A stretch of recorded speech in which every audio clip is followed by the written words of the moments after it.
राधे राधे दोस्तों। आज मैं आपको एक ऐसी सत्य लीला कथा सुनाने जा रही हूँ जिससे आपका विश्वास भगवान के प्रति और गहरा हो जाएगा। यह कहानी यह समझाती है कि कैसे भगवान अपने सच्चे भक्त की रक्षा करते हैं और हर मुश्किल घड़ी में उनके साथ रहते हैं। मेरा उद्देश्य किसी की भावनाएं आहत करना नहीं है, बल्कि आपके भीतर भक्ति और श्रद्धा जगाना है।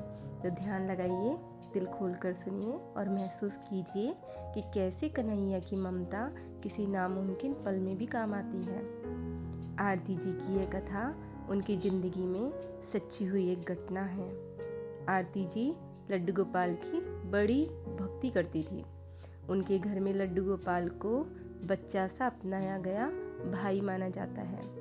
उनकी माँ ने जब आरती बहुत छोटी थी तभी घर में कन्हैया विराजित किया था और तब से आरती ने उसे अपना भाई समझकर हर बात बताने की आदत बना ली थी। स्कूल की छोटी छोटी खुशियाँ हो या बड़े दुख हो, घर की हर बात वह अपने कन्हैया से कहती जैसे कोई सच्चा सगा भाई हो। इसी आस्था के साथ एक दिन आरती की बुआ और बुआ की बेटी दिल्ली घूमने आए।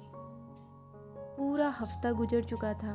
पुरानी दिल्ली की गलियाँ, मठड़ी वाली दुकानें, मीना बाजार की हलचल सब दिखा दिया गया था, पर लाल किला अभी बाकी था, जो अगले दिन का प्लान बना लिया गया। पहले लाल किला, फिर पास की और जगह, फिर मिलकर खाना पीना।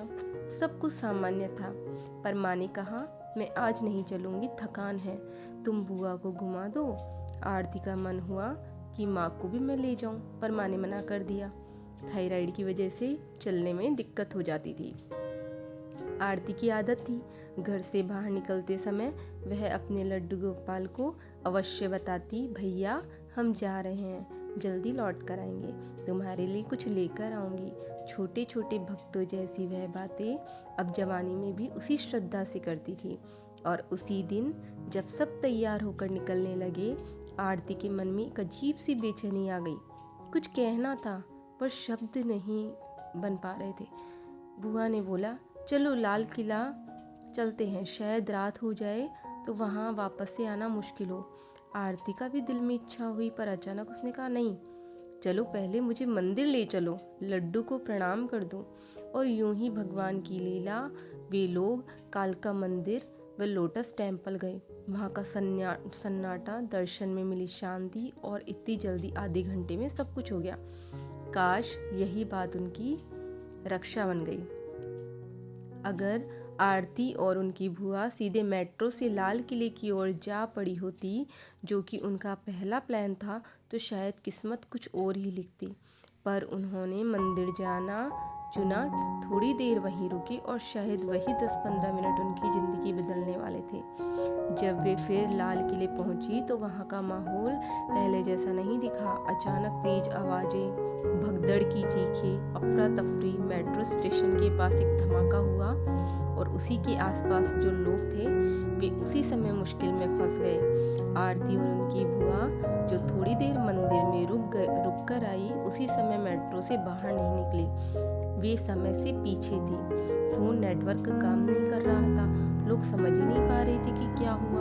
आरती ने माँ को पहले ही फ़ोन कर दिया था कि हम लाल किले जा रहे हैं, और वही फ़ोन अब नहीं लग रहा था। माँ का दिल बैठ गया। टीवी पर ब्रेकिंग न्यूज़ आनी शुरू हो गई।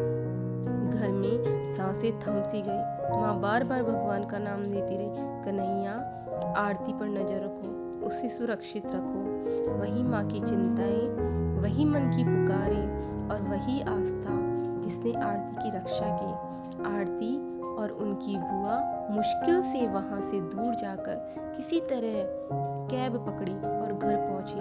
घर पहुँचकर जब आरती ने अपने लड्डू गोपाल के चरणों में सिर झुकाकर धन्यवाद कहा, तो बुआ ने रोते रोते कहा, अगर तुमने मंदिर नहीं जाना चुना होता और मेट्रो सीधे चली जाती तो बोल ही नहीं पाई। सबने सोचा एक करीब का रेखा सी गारंटी सी थी कि आज उनकी जिंदगी बच गई। यह सब किस तरह हुआ, ये दिखाने के लिए नहीं है कि किसने क्या किया, बल्कि ये दिखाने के के लिए है कि जब कोई अपने दिल से भगवान पर भरोसा रखता है तो वह अद्भुत तरह से उनकी रक्षा करते हैं। ये अनुभूति केवल एक भाव नहीं है। कई भक्तों ने देखा है कि मन में जो अजीब सा सिग्नल आता है वह अलौकिक तरीके से हमें चेतावनी भी दे देता है। तो इस कहानी से दोस्तों हमें क्या सीख मिलती है? अपने घर में जो भी भगवान हम विराजित रखते हैं, चाहे वो लड्डू गोपाल हो या कोई भी हो, तो उनसे घर से निकलते समय दिल से उनको बता कर जाइए, एक छोटा सा प्रणाम कीजिए, एक छोटा सा निवेदन कीजिए, कन्हैया आप मेरी रक्षा करना। क्योंकि ये सिर्फ शब्द नहीं है, ये एक सुरक्षा भाव की शुरुआत है। श्रद्धा और सतर्कता साथ साथ रखें। भगवान की कृपा होने पर भी अपनी सावधानी ना छोड़ें। संकट की घड़ी में धैर्य रखें। अफरा तफरी में जल्दीबाजी और डर हालात को बिगाड़ देते हैं। संयम और भगवान के भरोसे से आप सुरक्षित निर्णय ले सकते हैं। तो दोस्तों, ये कहानी सुनाने का मकसद सिर्फ ये है कि भक्ति हमें अजीब तरीके की शक्ति देती है। ये शक्ति जो हमें समय पर सही निर्णय लेने में मदद करती है और कभी कभी समय पर ही रोककर हमारी जान बचा लेती है। अगर आपको यह कहानी आपके दिल को छू गई है तो एक बार अपने घर के लड्डू गोपाल से मन की बात करके देखिए। आप भी अनुभव करेंगे कि आपका मन कितना हल्का हो गया। अगर आपको यह कथा अच्छी लगी हो तो प्लीज़ लाइक करें, शेयर करें और हमारे चैनल को सब्सक्राइब करना